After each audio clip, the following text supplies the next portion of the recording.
Graça e paz da parte de Jesus, ao seu coração, à sua família. Este é o dia que o Senhor fez. Alegremos-nos e regozijemo-nos nele. Sempre que eu me levanto num domingo pela manhã, eu sempre me lembro que esse é o dia da ressurreição do Senhor. Também é o dia que anuncia o grande dia da volta do Senhor. E nós queremos dar início com uma palavra ao seu coração, ao nosso coração, que está em Isaías capítulo 40, versículo 1. Diz assim, mensagem de consolo: consolem o meu povo, diz o Deus de vocês. Falem ao coração e anunciem que o tempo da sua escravidão acabou, que a sua iniquidade está perdoada e que até já recebeu em dobro das mãos do Senhor pelos seus pecados. Uma voz clama no deserto: preparem o caminho do Senhor, façam uma estrada reta para o nosso Deus. Todos os vales serão levantados e todos os montes e colinas serão rebaixados, e o que é tortuoso será retificado e os lugares ásperos serão aplanados. A glória do Senhor se manifestará e toda a humanidade haverá, pois a boca do Senhor o disse. Entenderemos melhor esta palavra na mensagem, esse texto rico. E por hora nós queremos convidar a você para orar com a gente. Deus amado, querido, bendito, santo e glorioso é o teu nome para sempre.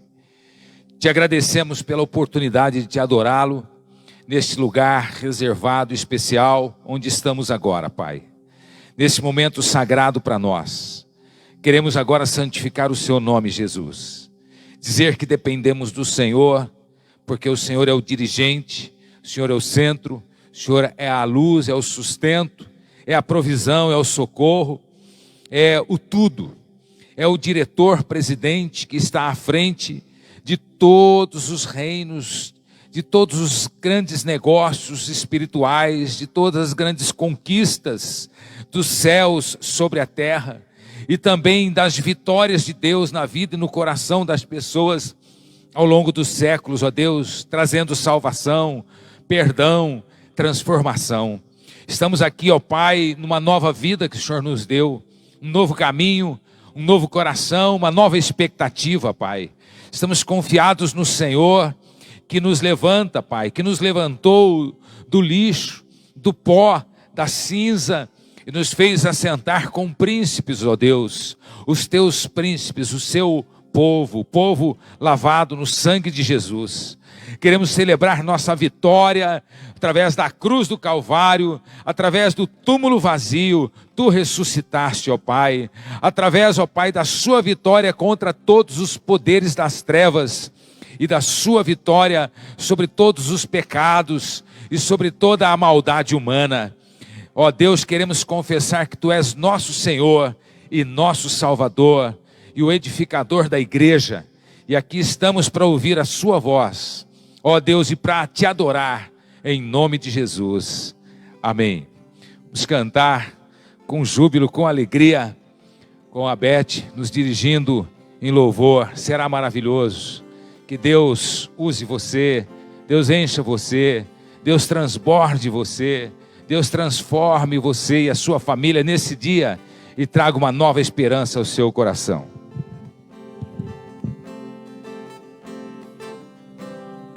O amor do Senhor é incondicional. Sempre fala de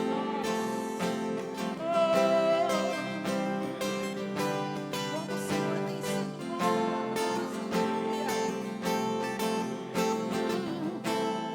Antes de eu falar, cantava sobre mim.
Traz luz para as sombras, escala as montanhas, derruba muralhas, destrói as mentiras. Traz luz para as sombras, escala as montanhas, derruba muralhas, destrói as mentiras.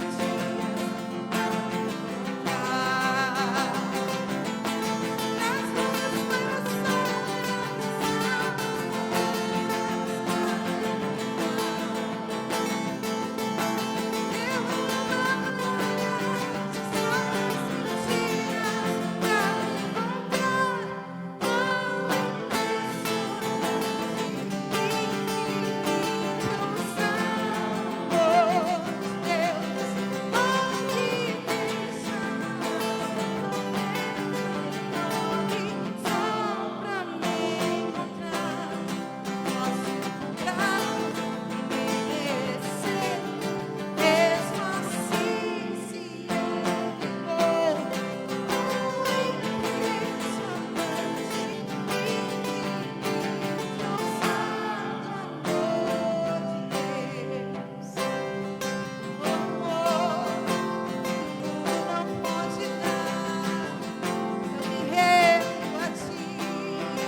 Senhor Jesus.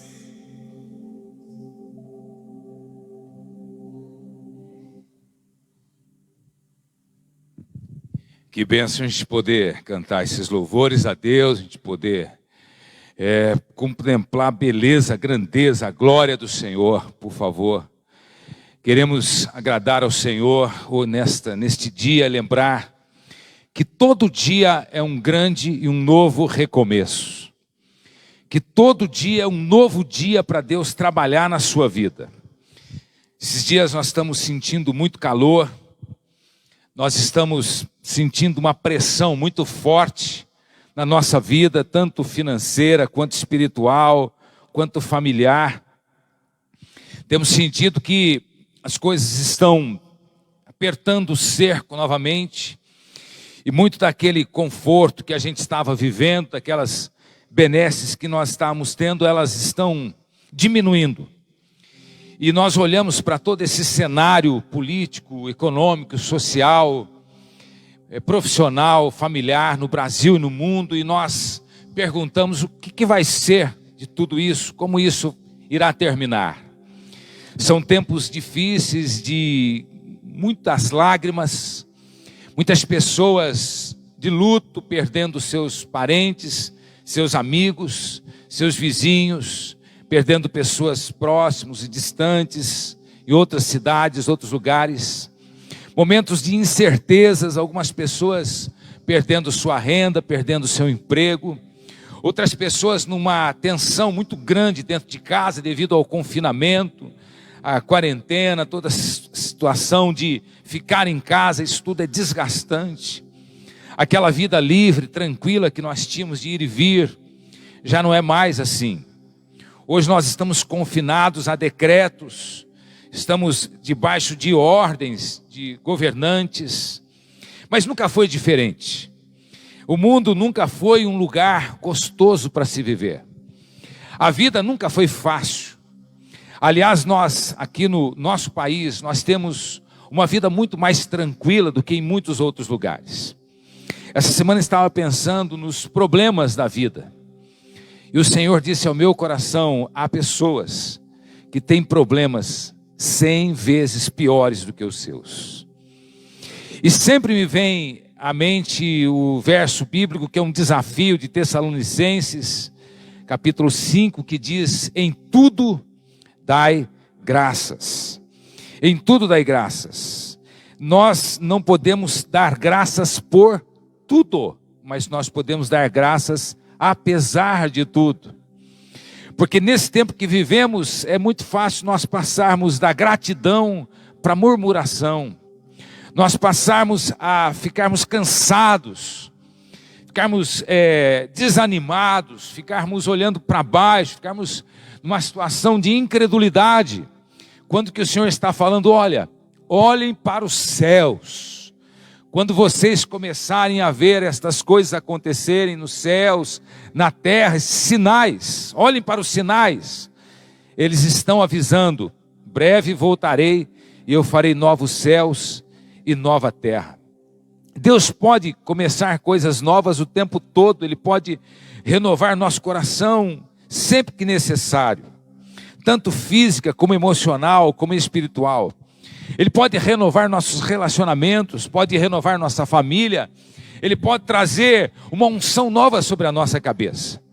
A Bíblia diz no Salmo 23 que Ele nos unge com óleo, e derrama sobre nós o óleo. O que é o óleo? É algo refrescante, perfumado, algo que traz uma nova unção, que traz um novo começo, um novo parâmetro, uma nova perspectiva. E nós estamos falando isso, estou dizendo isso porque a nossa mensagem hoje está baseada num outro personagem impressionante da palavra de Deus, dando sequência à nossa série sobre homens importantes da Bíblia. E esse personagem se chama João Batista, e a história dele está nos 4 evangelhos, mas especialmente aqui em Lucas, capítulo 1, versículo 5, nós queremos pegar essa passagem até o versículo 17, que diz, nos dias de Herodes, rei da Judéia, houve um sacerdote chamado Zacarias, do turno de Abias. A mulher dele era das filhas de Arão, e se chamava Isabel. Ambos eram justos diante de Deus, vivendo de forma irrepreensível em todos os preceitos e mandamentos do Senhor. Eles não tinham filhos, porque Isabel era estéril e os dois já tinham idade avançada. E aconteceu que, enquanto Zacarias exercia o sacerdócio diante de Deus, na ordem do seu turno, coube-lhe por sorteio, segundo o costume sacerdotal, entrar no santuário do Senhor para queimar o incenso. Durante esse tempo, toda a multidão do povo permanecia na parte de fora, orando. E eis que apareceu a Zacarias um anjo do Senhor, em pé, à direita do altar do incenso. Ao vê-lo, Zacarias ficou assustado e o temor se apoderou dele. O anjo, porém, lhe disse: não tenha medo, Zacarias, porque a sua oração foi ouvida. Isabel, sua esposa, dará à luz um filho, a quem você dará o nome de João. Você ficará alegre e feliz, e muitos ficarão contentes com o nascimento dele, pois ele será grande diante do Senhor. Não beberá vinho nem bebida forte, e será cheio do Espírito Santo já desde o ventre materno. Ele converterá muitos dos filhos de Israel ao Senhor seu Deus, e irá diante do Senhor no espírito e poder de Elias, para converter o coração dos pais aos filhos, converter os desobedientes à prudência dos justos, e habilitar para o Senhor um povo preparado. Glória a Deus. João Batista não era o sobrenome dele, ele era o batizador, portanto, João, filho de Isabel, uma mulher da família de Arão, família sacerdotal, e Zacarias, o seu esposo, também de uma família sacerdotal.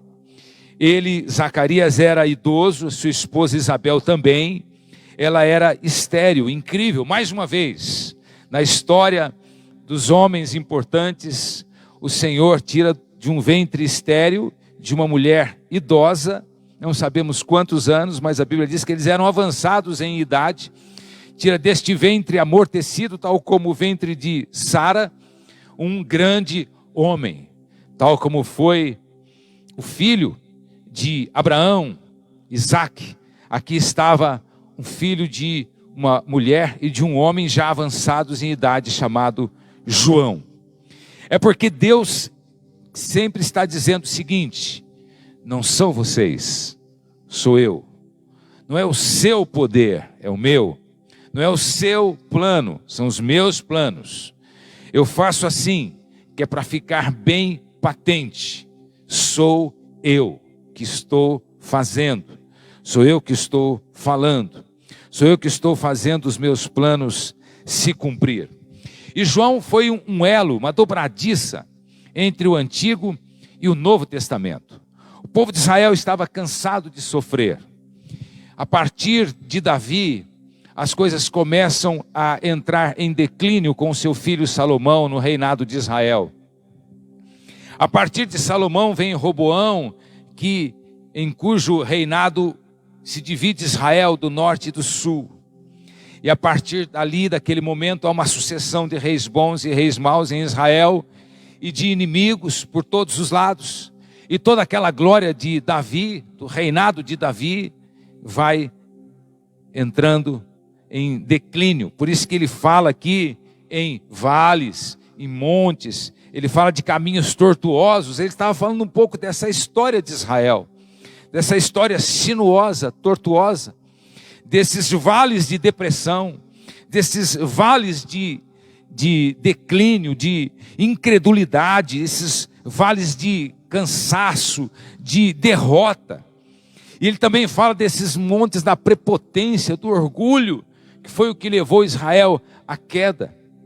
E João Batista surge nesse cenário depois de Israel ter sido aprisionado, o Israel do norte, pelos sírios, ali em 726 a.C., e o Israel do sul ser levado cativo pelos babilônicos em 586. E depois surge o Império Persa, depois o Império Grego, o Império Romano, e Israel estava sempre debaixo do cetro desses imperadores cruéis, déspotas. Israel estava sempre recebendo a profecia do Senhor através dos profetas, mas sempre, como diz o profeta, cocheando, né, entre o mal e o bem, o caminho torto e o caminho reto. E quando ele surge num cenário totalmente diferente do cenário religioso. O cenário religioso tinha os fariseus, a quem João chama de raça de víboras. Tinha os saduceus, a quem ele usa a mesma expressão, quem vos induziu a fugir da ira vindoura. E também aqueles sumos sacerdotes que eram apenas pelegos, eram cativos. Eles não eram sumos sacerdotes legítimos, eles eram colocados pelos imperadores romanos. E então, o verdadeiro sumo sacerdote, que deveria ser João, na sequência do seu pai Zacarias, ele não vai para o templo, ele vai para o deserto, dizendo assim: olha, eu não estou dentro deste sistema religioso, eu não faço parte desse sistema falso, eu estou saindo dos brilhos, das pompas do templo grande, estou deixando esta estrutura cara para ir num lugar onde ninguém gostaria de estar. O fato de eu estar no deserto significa que todos nós deveríamos ir para o deserto, ou que talvez nós estejamos no deserto. A Bíblia diz que ele cresceu no deserto da Judéia, e foi ali no deserto que a palavra do Senhor veio a João Batista. Veja que ele não foi tocado por uma coisa que fosse humana, mas ele foi tocado pelo Senhor. No momento certo, Deus pega aquele homem que estava sendo preparado durante todos aqueles anos, como o Senhor fez com Cristo. A Bíblia diz que na plenitude dos tempos, Deus enviou o seu Filho. Também na plenitude do tempo, da agenda de Deus, o Senhor toca João Batista e diz: é agora, João. E ele começa a pregar ali naquelas circunvizinhanças do Rio Jordão, aquelas populações ribeirinhas ali, aquelas cidades próximas, e depois até estende o seu ministério até Enom e região. E a mensagem de João Batista não era uma mensagem suave. Ele já começa falando sobre o inferno. Ele começa a sua mensagem, as suas campanhas evangelísticas, o seu avivamento espiritual, falando do juízo final. Talvez esse povo que o ouvia na época dizia: mas o Senhor não pode pegar mais leve? Deixe nós nos acostumarmos primeiro com esse seu jeito rude, suas roupas feitas de peles de camelo, a sua comida. Você é todo estranho, você come gafanhoto com mel, você vive nos desertos, você é um ser estranho. Como que você é um pregador do evangelho com essa aparência? Mas João Batista vem com uma mensagem, que era a mensagem que ia trazer aquele povo da escuridão. E a sua mensagem tem como apelo a essência do evangelho: arrependam-se. O problema dos judeus da altura, e talvez seja o problema da humanidade, é que estão tentando ter uma salvação sem arrependimento, uma experiência com Deus sem lágrimas, uma nova vida sem fruto de conversão, sem fruto de arrependimento. Então João Batista diz: olha, eu não estou pregando a minha mensagem, eu não tenho mensagem. A mensagem que eu estou pregando, ela está profetizada em Isaías. A mensagem que eu estou pregando e a pessoa que eu sou está profetizada em Malaquias. Isaías capítulo 40, versículo 3, diz: voz do que clama no deserto.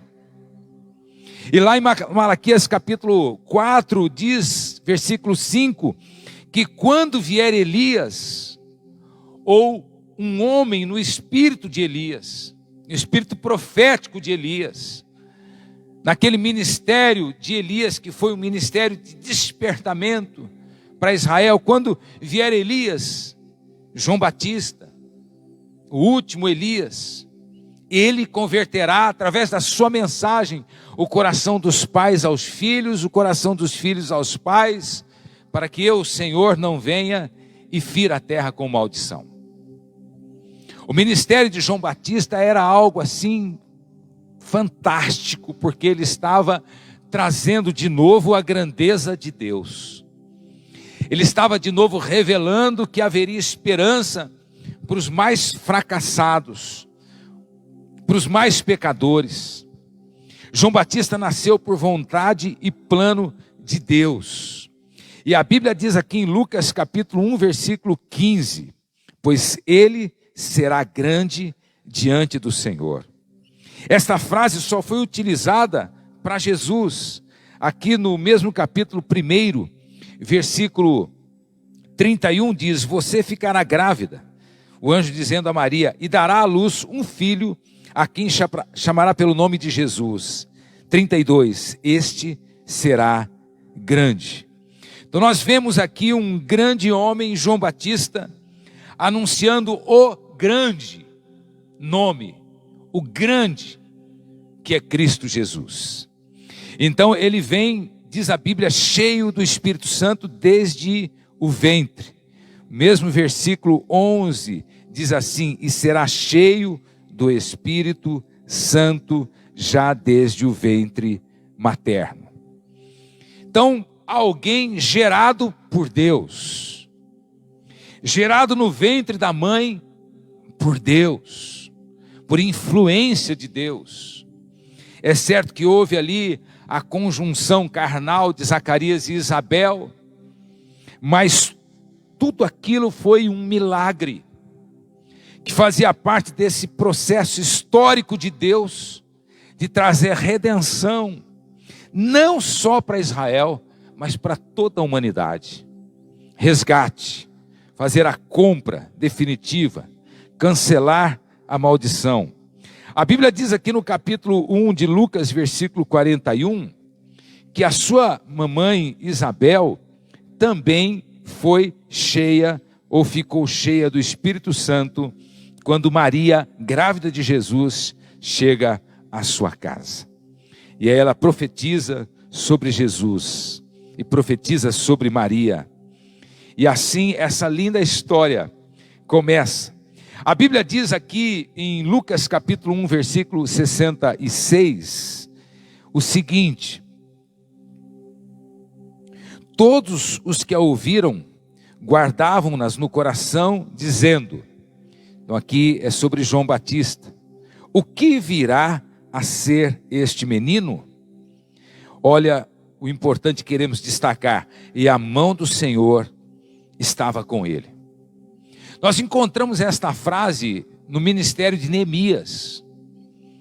Neemias, um personagem do Antigo Testamento, já aqui mais próximo, vivendo no exílio, próximo de Jesus, ou seja, ali pelo ano 400, 450 a.C., ele estava lá no conforto do seu palácio, na Pérsia, trabalhando para o rei, como copeiro, lá na cidade de Suzã. Estava muito bem, numa situação muito confortável, tinha o amor, o respeito do seu rei. De repente ele se importa, ele pensa, ele lembra, ele traz à memória, os muros da minha cidade, Jerusalém, estão derrubados.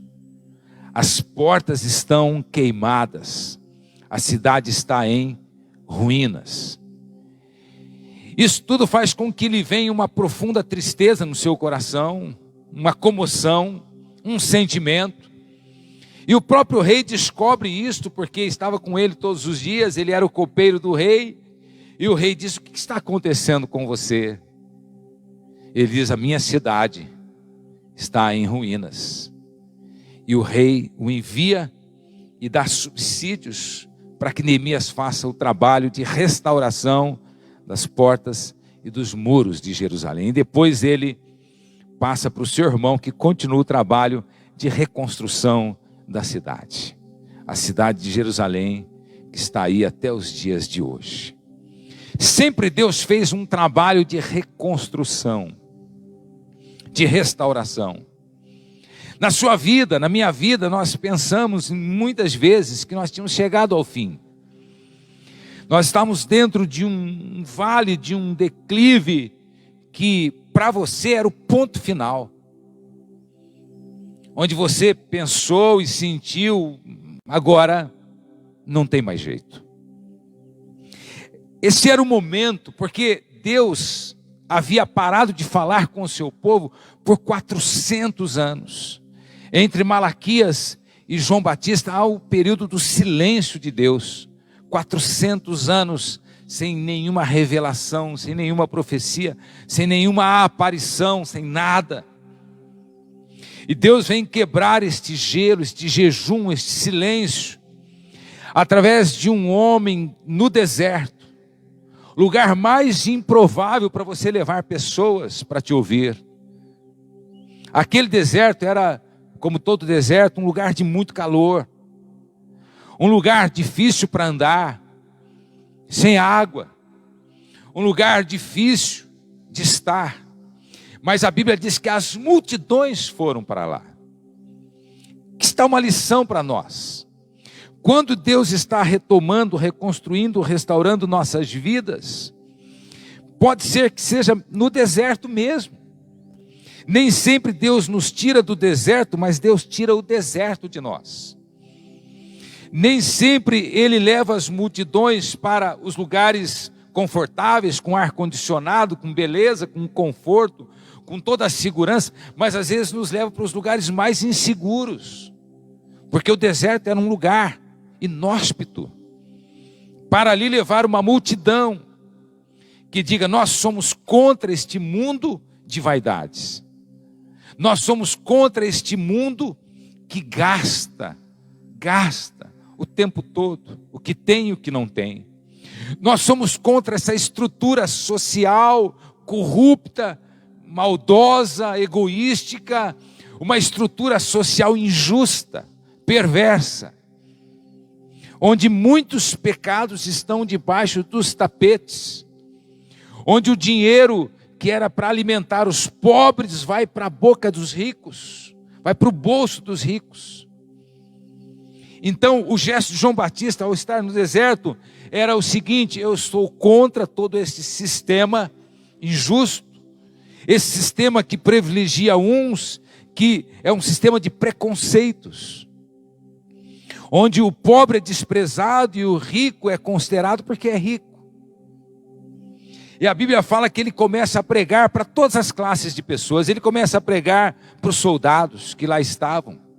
Ele começa a pregar para os pobres. Ele começa a pregar para os saduceus e fariseus, a quem ele dá essa mensagem: vocês são falsos, vocês serão julgados pela vossa falsidade espiritual. E ele mostra para nós na sua mensagem que diante de Deus não há melhores, que na igreja todos se sentam lado a lado, e que também o mais rico vai servir o mais pobre, que o culto vai ser agora servo do inculto, e que todos vão se servir mutuamente, porque o reino de Deus nivela, como diz, ele nivelará os caminhos escabrosos. O reino de Deus nivela-nos por igual. Portanto, a mão do Senhor estava com João Batista, como estava com Neemias, conforme eu disse. E no capítulo 1, versículo 76, diz: e você, menino, se referindo a João Batista, será chamado profeta do Altíssimo, porque precederá o Senhor, ou seja, virá antes de Jesus, preparando-lhe os caminhos, para dar ao seu povo conhecimento da salvação. Eles pensavam, os judeus da altura, que pelo fato de serem judeus, estavam salvos.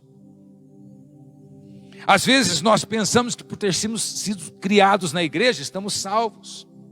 Porque há muitas pessoas orando por nós, estamos salvos. Porque somos alunos da escola bíblica dominical desde pequenininho, estamos salvos. Porque conhecemos a Bíblia de Gênesis, Apocalipse, estamos salvos. Quando que aqui ele está dizendo, olha, para ser salvo, É preciso passar por um arrependimento genuíno e depois ter fruto do arrependimento. Uma vida de santidade, uma vida com fruto do Espírito, amor, alegria, paz, longanimidade, benignidade, bondade, fidelidade, mansidão, domínio próprio. Quando a Bíblia fala de arrependimento, ela não fala que a gente vive se arrependendo, pecando e se arrependendo, pecando e se arrependendo, não.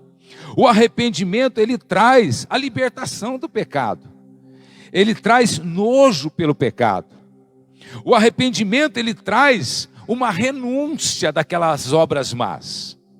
O nosso coração diz: não, fora de mim este chiqueiro, esta imundície, não quero. É a metanoia, a mudança de mente, de natureza, de coração, de propósito, de intenções. Significa: eu quero agora o que Deus quer para mim. Portanto, esse arrependimento leva a uma mudança e um abandono do pecado. A Bíblia diz em Lucas capítulo 1, versículo 8, que ele cresceu e se fortaleceu no Espírito. Numa sociedade que cultua o corpo, cultua os músculos, cultua a beleza física, a força física, a Bíblia diz que João Batista se fortalecia em espírito. Foi isso que Paulo falou a Timóteo: os exercícios físicos para pouco se aproveitam, mas a piedade em tudo é melhor, em tudo é mais importante. O mais importante é ser piedoso. E João então apresenta uma mensagem poderosa de um homem diferente, que não bebia vinho, que comia aquela comida, que se vestia diferentemente, e que começa a pregar uma mensagem que não se pregava mais: arrependam-se, e que agora começa a dizer às multidões: repartam os seus bens. Todo evangelho, se não for um evangelho social, não é evangelho, como disse John Wesley. Toda transformação pessoal vai implicar numa mudança à sua volta. Quando nós somos transformados, a nossa sociedade se transforma com a gente, porque há um poder de influência de uma vida transformada pelo Senhor Jesus. Aos cobradores de impostos, o Senhor disse: não cobrem mais do que o estipulado. Aos soldados ele disse: não sejam arrogantes, não façam denúncias falsas, se contentem com o salário que vocês recebem. Ele pregou o arrependimento, ele pregou o batismo no Espírito Santo. Em Lucas capítulo 3, versículo 16, diz assim: eu, na verdade, batizo vocês com água, mas vem aquele que é mais poderoso do que eu, do qual não sou digno de desamarrar as correias das suas sandálias. Ele os batizará com o Espírito Santo e com fogo. João Batista foi o que foi, principalmente porque havia uma humildade muito grande no seu coração. João Batista foi o que foi porque não tinha orgulho do que sabia, de quem era e da vocação a que foi chamado. E Jesus começa o seu sermão do monte exatamente com esta palavra principal: bem-aventurados ou felizes ou afortunados sejam ou são os humildes.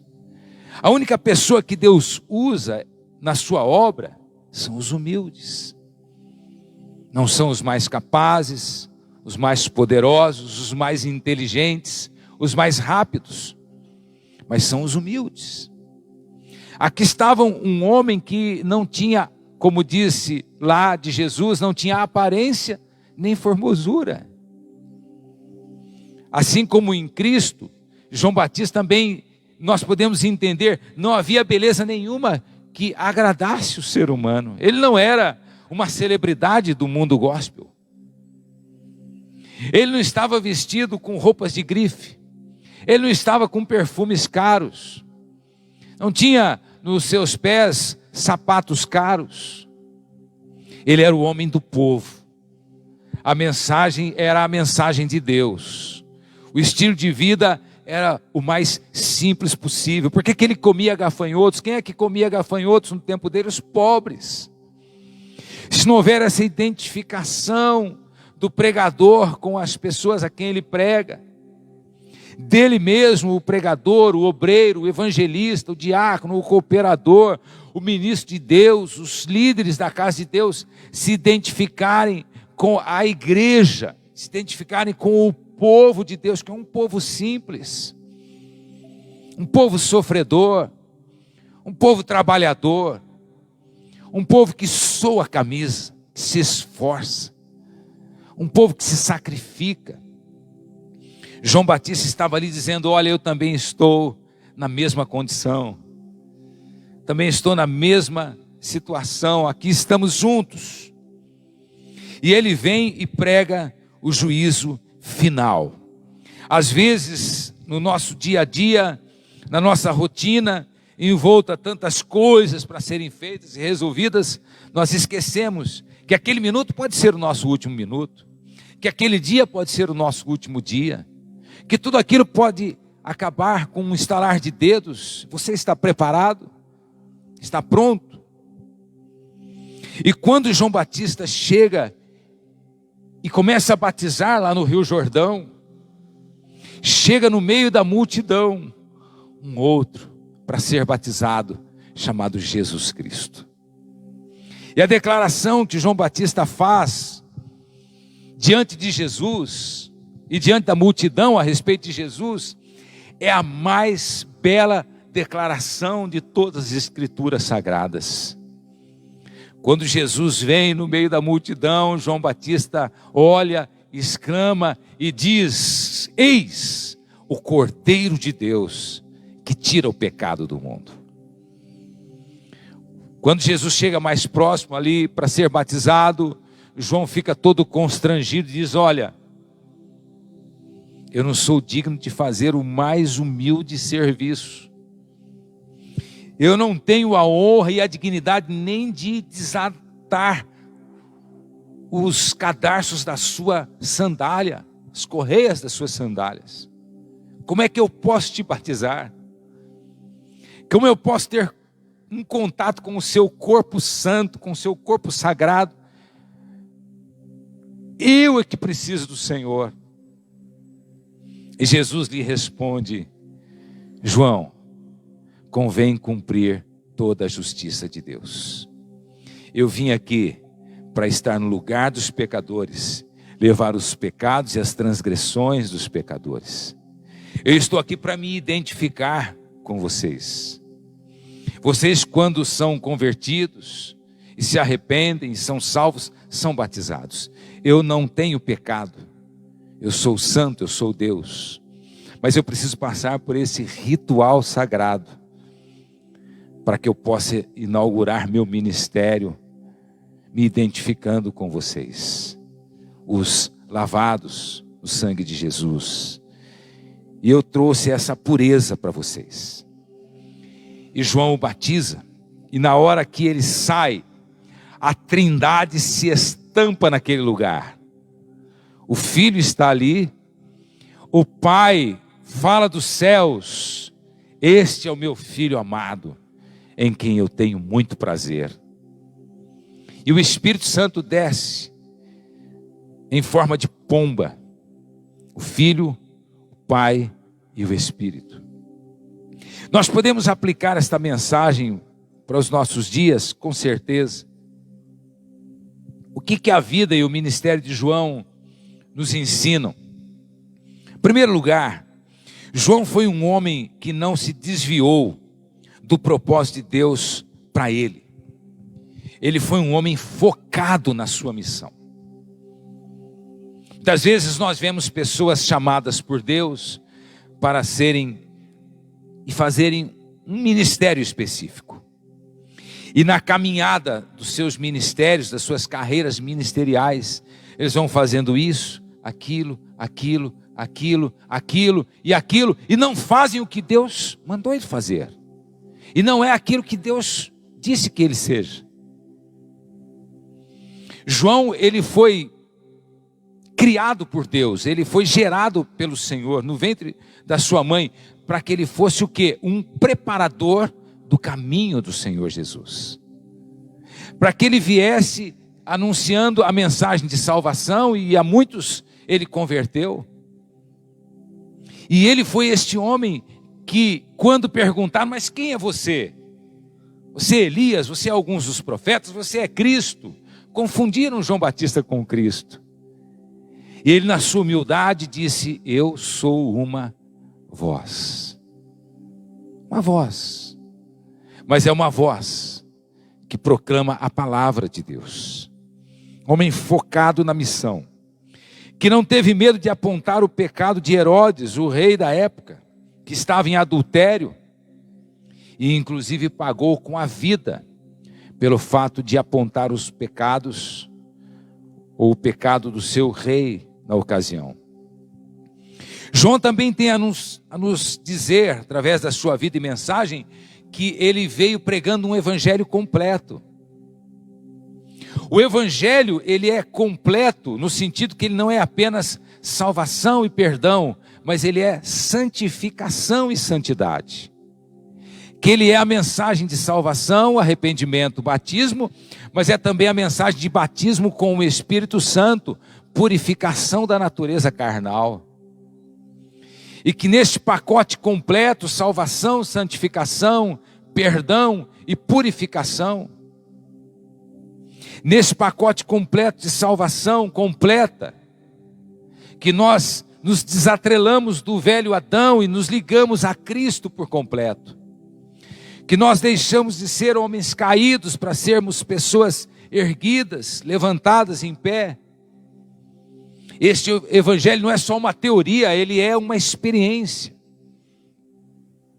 Portanto, João Batista foi tão incrível no que foi e no que fez, que ele foi elogiado por Jesus. Jesus o chamou de meu mensageiro, Lucas 7:27, e completou: dentre os nascidos de mulher, não há ninguém maior do que João.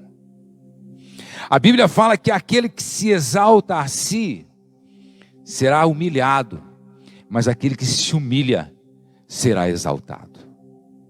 Nós não queremos a glória dos homens, nós queremos a glória de Deus. Em João capítulo 3, versículo 29 e 30, João Batista se classifica como amigo do noivo. Aquele que veio zelar e cuidar da noiva, preparar aquela primeira congregação no deserto, e nas cidades ali próximas do Jordão, e também ali nas regiões de Enom, Salim. E então ali estava a primeira congregação, o primeiro núcleo dos primeiros convertidos, dos primeiros batizados, que entrariam no ministério de Jesus e entrariam pelo ministério dos apóstolos.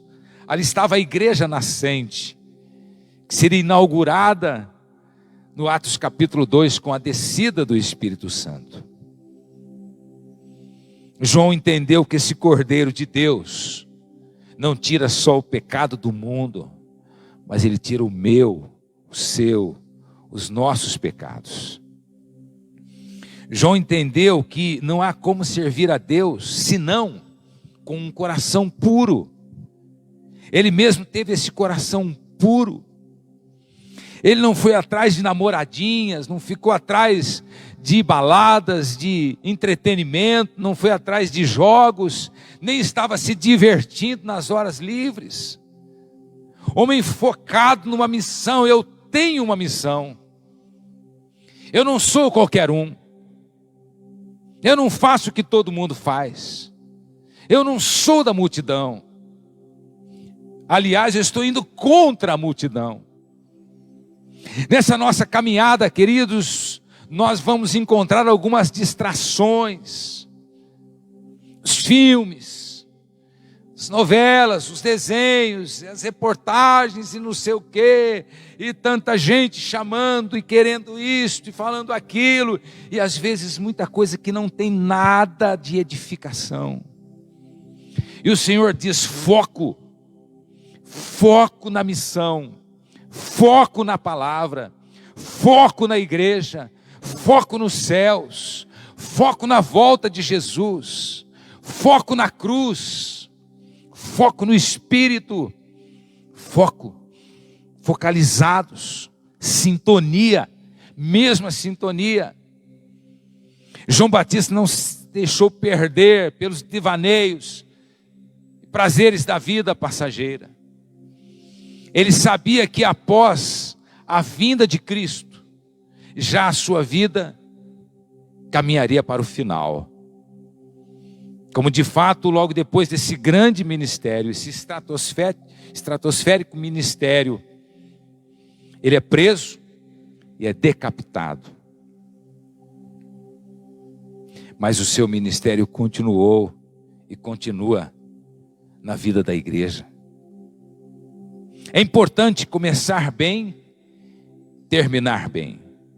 Socialmente falando, João Batista não terminou bem. Foi martirizado.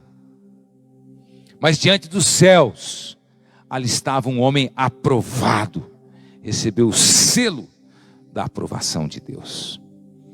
Está você nesses tempos de pandemia? Você tem deixado que esta pandemia tire seu foco? Você tem estado com os olhos sobre você? Eu estou cansado. Nós podemos ficar cansados, mas a Bíblia diz em Hebreus capítulo 11, não vos canseis. Em Gálatas capítulo 6, não vos canseis. Renovem-se. Hebreus capítulo 12 diz, olha, fortaleça os joelhos, fortaleça os braços. No tempo de Israel, o povo estava debaixo de uma carga, de uma opressão muito forte, social, moral, espiritual, financeira. Eles estavam debaixo de uma tribulação, como nós estamos vivendo nesses dias. E eles começaram a fazer aquilo que a Bíblia chama de muxoxos.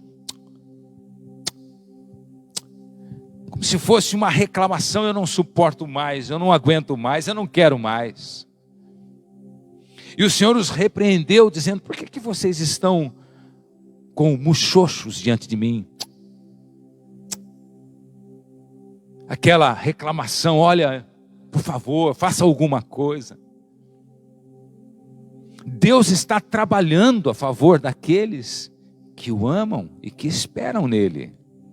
Mas os dias são maus, os dias são difíceis, como diz 2 Timóteo capítulo 3, dias difíceis. E sempre que nós chegamos no nosso limite, Deus entra com a sua provisão, com a sua força, com a sua graça. Você pode ir deitar na sua cama numa noite derrubado, fracassado, falido. E você pode se levantar de manhã outra pessoa. Porque a Bíblia diz que durante a noite Ele refaz as forças. E que Ele nos ensina durante as vigílias da noite. E no nosso despertar pela manhã, um novo começo, podemos levantar dizendo, o que aconteceu? Estou forte fisicamente, forte emocionalmente, forte espiritualmente. Porque no dia anterior houve uma busca, houve orações sinceras, houve um espírito quebrantado e contrito diante do Senhor. A Bíblia diz, eu não desprezarei os contritos e abatidos de espírito. E o Senhor trabalha para que as nossas forças se renovem, nós levantemos de novo para fazer a obra que Deus nos deu a fazer. Confie em Deus, confie no Senhor. Enquanto não chegar o nosso fim, nós teremos que estar na posição que Deus nos colocou. Enquanto Ele não declarar um ponto final, nós temos que fazer essa história acontecer. Porque os planos não são nossos, são os de Deus. Os sonhos não são nossos, são os sonhos de Deus. A força para a realização de tudo isso não é de nós, é do Senhor. E hoje Ele está dizendo, desperta tu que dormes. Você que está desgarrado, volta. Você que esfriou, se aqueça. Você que está longe da comunhão, se aproxime. Você que está desanimado, se fortaleça. Você que está caído, se levante, porque Deus está no seu trono. E Ele faz coisas maravilhosas hoje, nos nossos corações, nas nossas casas, nas nossas famílias, nos nossos empregos. Ele está fazendo coisas maravilhosas, porque Ele é maravilhoso. E quando os nossos olhos são tirados dos problemas e são colocados em Deus, quando nosso coração é tirado de nós mesmos, nosso coração é colocado na cruz, no trono, nos céus, os céus se abrem, o poder de Deus age, e nós passamos a novamente viver o melhor de Deus para nós. Oremos, ó Deus amado, muito obrigado, ó Deus, pelas tuas fiéis promessas. Elas não caem, elas se cumprem, ó Deus. Todas as tuas promessas para a sua igreja, as promessas que tens feito a nós, como teus filhos e filhas, ó Deus. E as promessas também para a nossa família, para os nossos amigos, para os nossos conhecidos, para os nossos parentes, os nossos colegas, vizinhos. Ó Deus, eu creio, nós cremos, que veremos a bondade do Senhor nessa terra chamada terra dos vivos. Nós temos visto a bondade do Senhor. Não nos deixes esquecer que Tu és bom e que nessa bondade, por essa bondade nós existimos e fazemos o que fazemos e somos o que somos, como disse o apóstolo Paulo: sou o que sou pela graça de Deus. Deus, nesses dias conturbados, sombrios, que a sua luz brilhe sobre nós, que o nosso coração esteja iluminado com o sol da justiça, e que nossas vidas, ó Pai, estejam agora incandescentes, brilhantes, espiritualmente, moralmente falando, e que esse brilho de Cristo em nós possa iluminar os corações de todos que nos cercam. E que a graça de nosso Senhor Jesus Cristo, o amor de nosso Deus e nosso Pai, as santas e benditas e fiéis consolações e a comunhão gloriosa do Espírito Santo seja com todos, sobre ti, sobre os seus, sobre a igreja de Deus, sobre toda a terra, agora e sempre. Amém. Ao você assistir esse vídeo, seja pelo Facebook, pelo YouTube, deixe o seu like, compartilhe com outros, faça o seu comentário e divulgue essa mensagem para o maior número possível de pessoas. Também pedimos que você nos ajude a sustentar essa casa, essa obra, esse ministério, com a sua fidelidade a Deus. Nós te amamos. Estou orando por você, pela sua família, continuamente.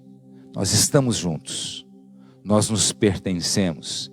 Nós pertencemos a Deus. Estamos aqui à disposição. Um abraço, um beijo, fique na paz e até a próxima, se Deus quiser.